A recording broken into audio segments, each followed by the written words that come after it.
My guest is Dr. Suzanne Adams.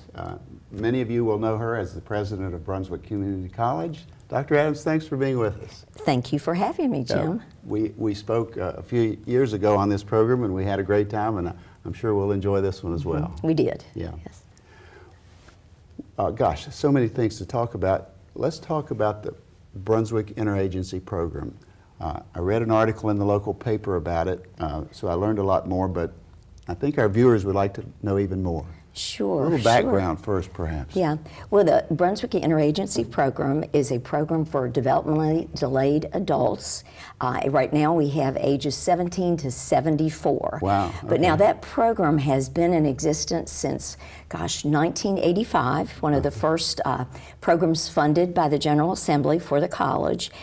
Started with 20 students in a trailer off of Highway 17, 2 microwave ovens. Off Highway 17, but on the campus, or Well, no, elsewhere? actually it's the old, or the original campus of Brunswick Community Right. College, and many of you, or many of the viewers may know that as a small gray house off of Highway 17 near Stone Chimney Road. Wow.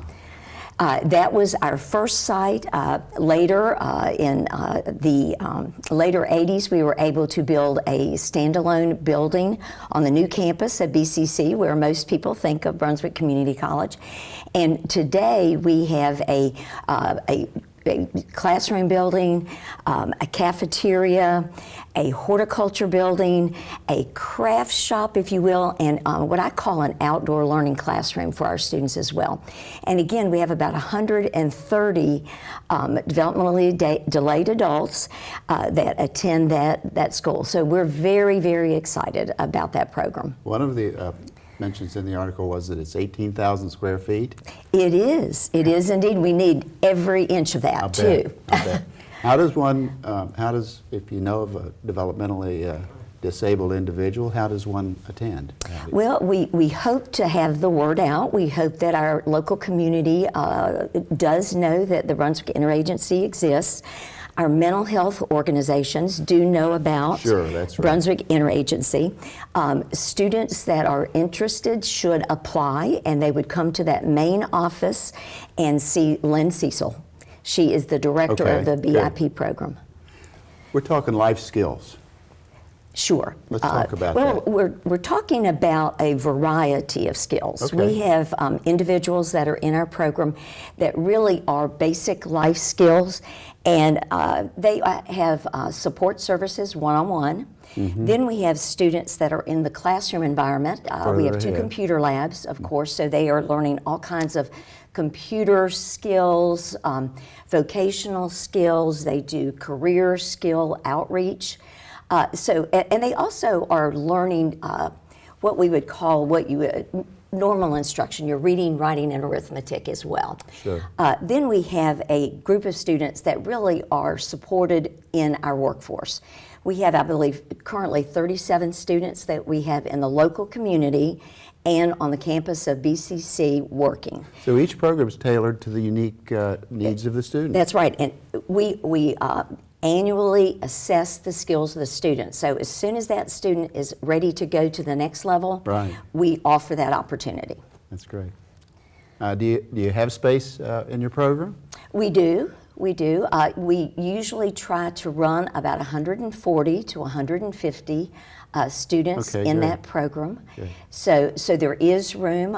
We do have transportation as well Right. with the Brunswick Transit system. Excellent, excellent. So those individuals that don't have it have transportation. Tell our viewers a story about Harold Jones.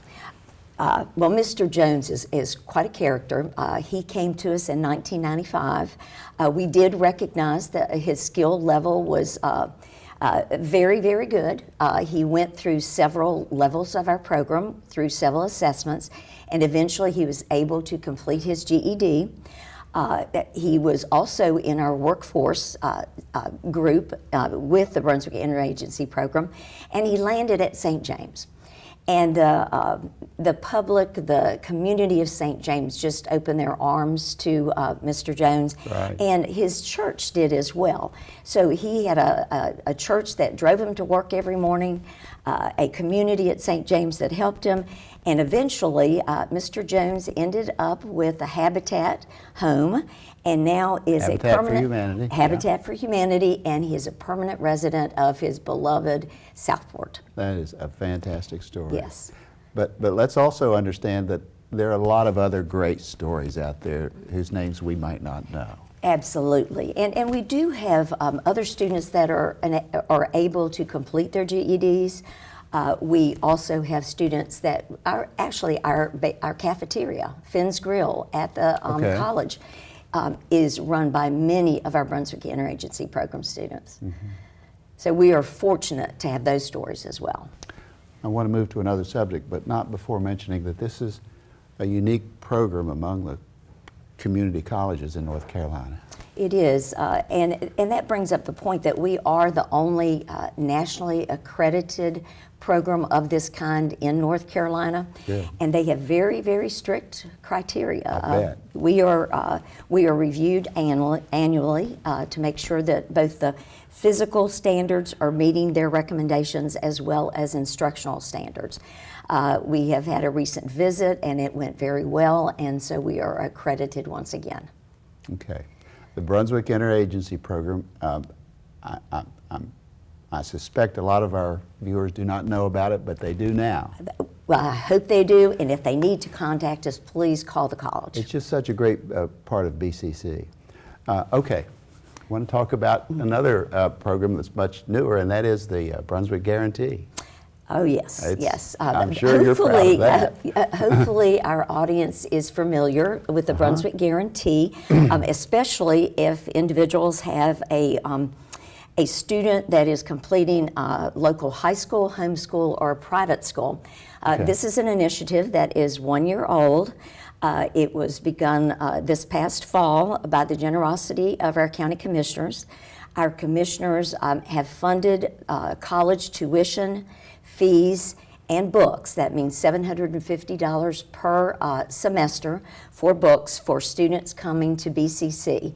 Now, those could be students that come to us for a 2-year degree, and that means an AAS degree, and that would be something like a turfgrass management degree, Sure. or aquaculture degree, or it could be one of our associate in arts, associate in science, or associate in engineering degrees. So if these students come to BCC, basically they have 2 years free education. Now, the person that's viewing this and hearing it for the first time might be really surprised because it's unheard of. So say that again for our viewers. Okay, as far as free, okay, you have free tuition, Right. free fees, and free books up to a $750 per semester equals basically a $10,000 scholarship for 2 years. Right. If you are a Brunswick County resident, you should apply. Your student should apply. Brunswick County resident, and there is a grade GPA requirement. Yes, the GPA is 2.3. Sure. You do have to have attended a school in Brunswick County for the full 4 years of your high school career. You do have to apply, and you apply through financial aid. You have to apply for federal financial aid, and you also have to engage in our foundation and apply for a foundation scholarship. But that puts you in the pipeline, if you will, for the Brunswick Guarantee. Right.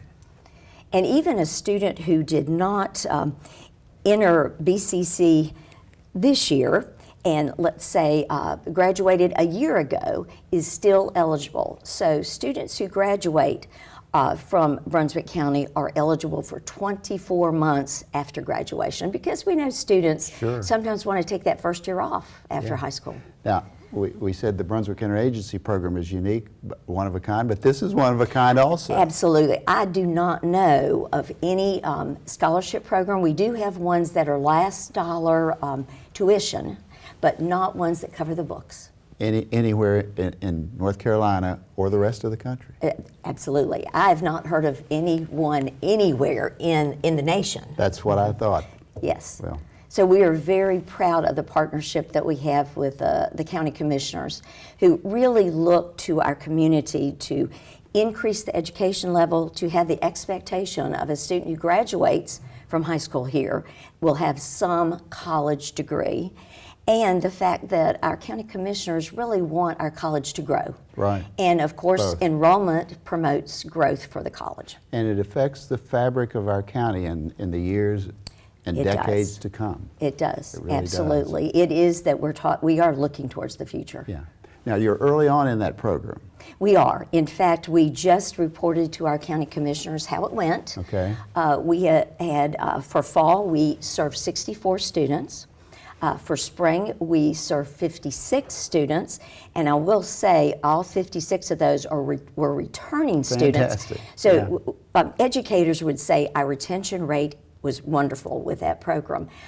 Interestingly enough, too, is that we were able to attract more males through the Brunswick Guarantee, and as educators know, it is difficult to attract males to post-secondary education, and that's across the nation. That's the perfect segue into the next subject I wanted to cover, and that is how the college attracts the non-traditional students, not just men, but men and women, the non-traditional students. How do you get out to let them know of all that you have to offer? And that is the most difficult population to reach.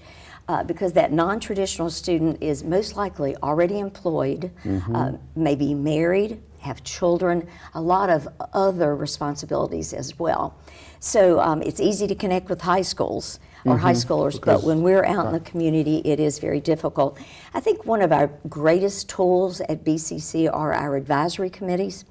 Every program at BCC has a local industry or business advisory committee. Right. And that brings our local folks that are in an area, in a program. And it's a real substantive committee. Yes, Yeah. together to talk about the industry and say, well, what's new? What should our programs look like?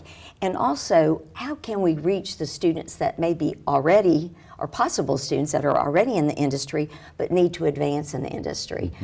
We have done that in two ways, really, most recently that I think of. And one is through horticulture. Our Horticulture Advisory Committee met. Jace Myers is the director of that, and Dean Bennett is also responsible for a lot of the work in that program. And they work through their advisory to learn that most of the students in horticulture already are employed.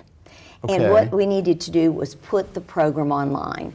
So Jace and Dean have done that. We also have reached out to our local healthcare community, and individuals there have said, we have individuals that work with us during the day, but we want to promote them in their careers. They're great workers, but we want them to move up. How can you help? And right now we are reviewing ways to offer either a PN, an ADN program in the evening. We've added medical assisting. We've added a workforce development component of medical assisting as well. So there are ways that we work with our local industries, businesses, healthcare providers to say, how can we get to those students that are not your traditional students? Well, it's a challenge. Do you feel as though you're having modest to better success in reaching them? I think we are It's a getting continuous better. effort, I'm sure. Yes, and I think it's all about partnerships and communicating with our partners what is available. And this is not only in the curriculum area, but I would say in the workforce development and what we call the workforce pathways. We have many industry groups that we meet regularly with to find out, are there apprenticeships in machine technology? We would like to put a student there. Great. What about welding? So it is all about relationships when you're in a community college. Okay, this may be a little different, but we're talking workforce development. Yes. Say I just wanted to take a few classes. I'm busy, either full-time Absolutely. employed or retired. Yes. I want to take some computer classes to upgrade my skills, or perhaps any of 50 or 100 different areas. What do I do?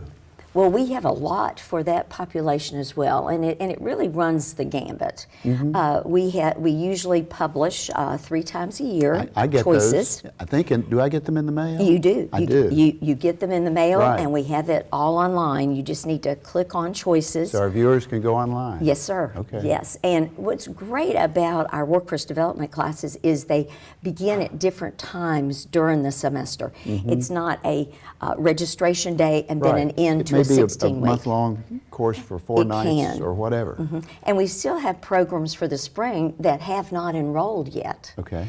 So individuals can go to Choices, read about programs that they've always wanted to take. It might be computers, it might be culinary, Sure. It might be massage technology, it might be welding. We have a lot of individuals after retirement that really want to learn about the welding craft, because it really is a craft and a talent. Absolutely. And a very profitable one. It absolutely is. It almost is like a second career. So I would say through Choices. Also in Choices, you'll find information about individuals that might want to start a home business or might want to start an online business or career. Sure. We have a small business center and a small business director at April who will help individuals who would like to begin. We also have a business incubator where we have 3 industries that are in incubated. I know about those. Yeah, and in May, we will have we're celebrating Small Business Week beginning April 30th, and then, of course, the first week of May. And we will be opening what we call our co-working space in the Leland Center Incubator. Individuals who just need a small cubicle or just a space to work and meet will be able to have a key card and come into our space and work and have access to all kinds of offices and a boardroom and a place to meet clients. People that know me know that I'm one of BCC's biggest fans. There's so much going on. As we wrap up our interview, let me ask you this. What's our community college going to look like in 10 or 15 years? Oh my, it will be larger. It will, of course, have our new Allied Health building. The designs are in now to state construction, and it will be complete in early 2020. We will have more health programs because that is what our community needs. We will have a Southport Center with a roof on it, adding 9,000 square feet. And in that, we will be making tiny houses. And through that tiny house construction, we will be teaching all kinds of the construction trades. And we do know that the Brunswick County area is very much committed, and the need is great for construction workers. Absolutely. As well as healthcare. Absolutely. But we do have that. You will see most likely more of our curriculum, healthcare programs. We will have medical lab technology is what we are looking at right now. We are opening a criminal justice program this fall. We are looking at assisting, dental assisting. We are also looking at physical therapy assisting. And these are things that our community has met with us and indicated a need. Meeting the community need. Absolutely. Our middle name is Community College. Dr. Suzanne Adams, thank you for your years of Well, leadership. Jim, thank it's you such a so pleasure. much. I appreciate you having Thanks me. for being Thank with you, us. sir.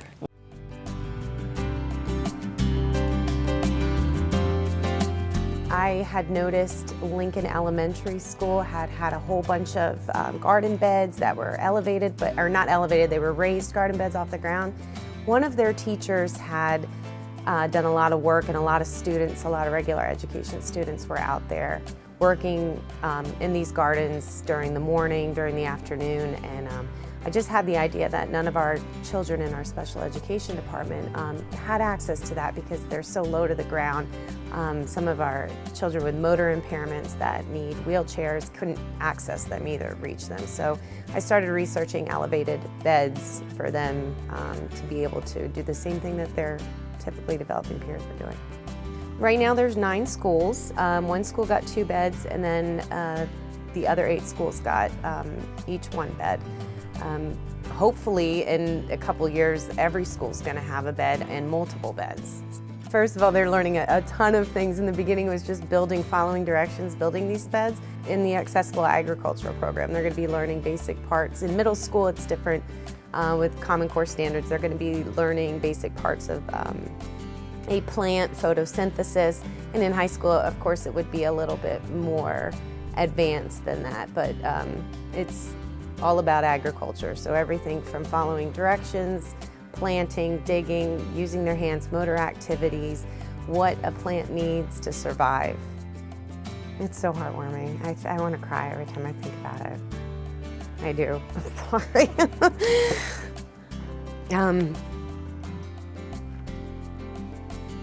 It just, how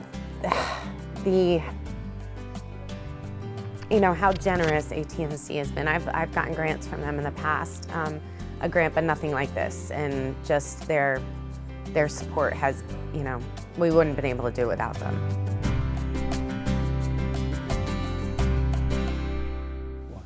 My guest is Hun Nam Kuhn. She's with us here today at the Camp United Methodist Church where she speaks tonight. Am I right? Yes, you are. And you are with the New Hanover County Local Reentry Program. Yes. That term in and of itself doesn't tell us much, but tell us what the reentry program does. Okay. So the New Hanover County Local Reentry Council, what we do is provide support and services for returning citizens coming out of jail and prisons back into our community. And we provide folks with support in finding housing or employment, and we also do a lot in community outreach and advocacy. So it's a prison ministry, essentially, but it is after one's release, or is it during one's incarceration, or both? Both. Okay. So we are still making connections with folks who are incarcerated, and then we're working with them while they're incarcerated to support them in their transition once they are released. I see. Before we went on the air, we had a chance to discuss briefly, and it's a fairly new program in New Hanover County, one in which hopefully will spread throughout our 100 counties. Is that correct? Yes.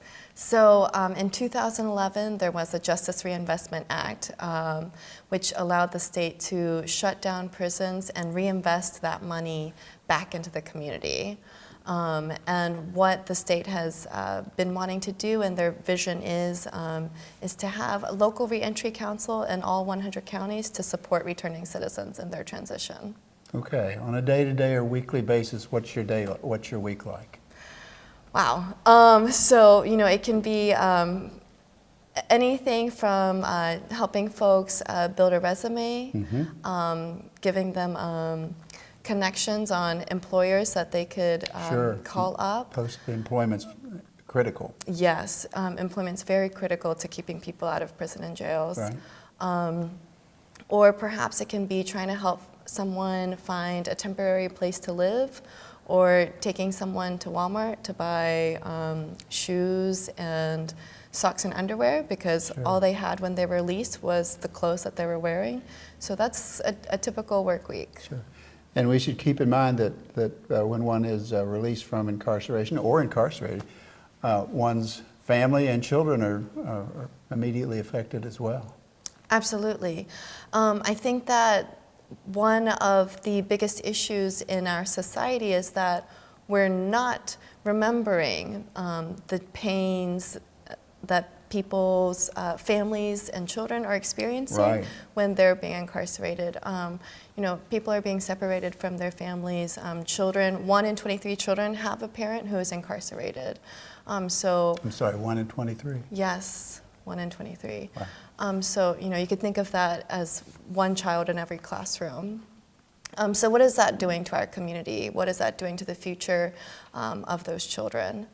Let's talk about volunteers. Great. Because I know volunteers are an integral part of what you do. Yes, absolutely. So we would love to have some volunteers for the Local Reentry Council. We need some volunteers who can assist in mentoring folks who are coming back. We need folks who can offer to provide transportation.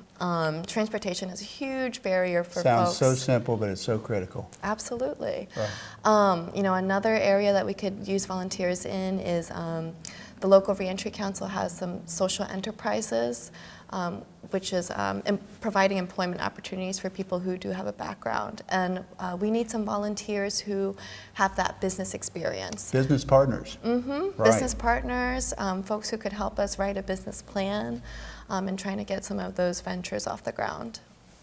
Do you have an online presence? We do. Let's talk about that. All right.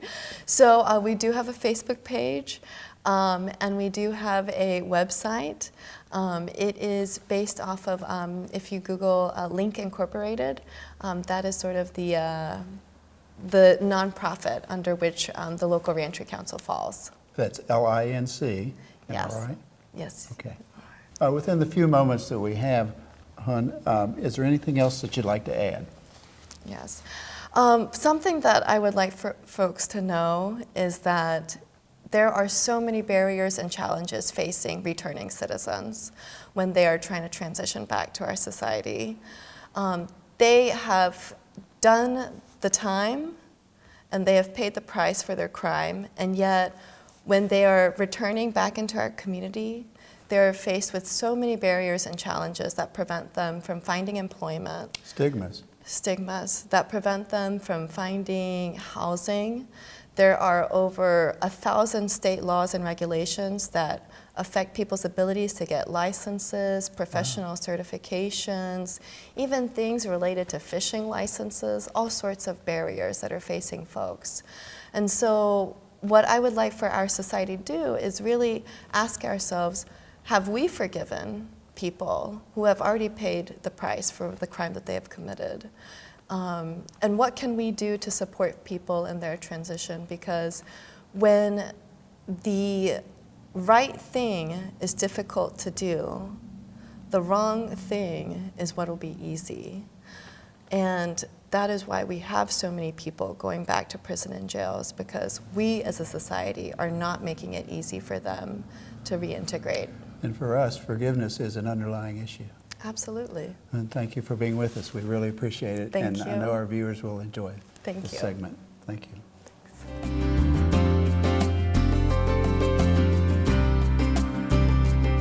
The Mileage Club is a club for children that may not be athletically inclined, and it's a walking club.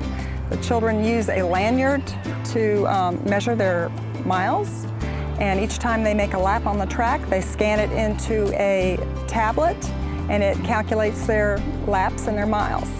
And when they get a mile, they get rewarded with a charm that they put on their lanyard. And the charm is in the shape of a tennis shoe. And the children really enjoy using the technology. Well, because of the problem with childhood obesity in America, our School Health Advisory Committee in Brunswick County Schools recommended that we do something at our local level in our schools to engage the children to get more activity. And these children are usually not as athletically inclined, and so walking is something almost all of our children can do. Oh, they seem to love it. They really enjoy it. We've got about 45 children now. The kids are having fun at it. They're excited to get the little feet, and some of them are making new friends. They're just all excited. Well, we really appreciate ATMC helping us with this, because we really could not do this. We just do not have the funds to purchase this type of equipment, so it's really helpful. They have helped us to purchase a tablet to calculate their laps. It has helped us to purchase the lanyards, all the charms. I hope that I can continue this program next year, and hopefully some other schools will be interested, and I'll be glad to help them get started. Thank you for watching this month's show. If you have any suggestions for future topics, email us at atmctv@atmc.com. Join us next time on Our Hometown.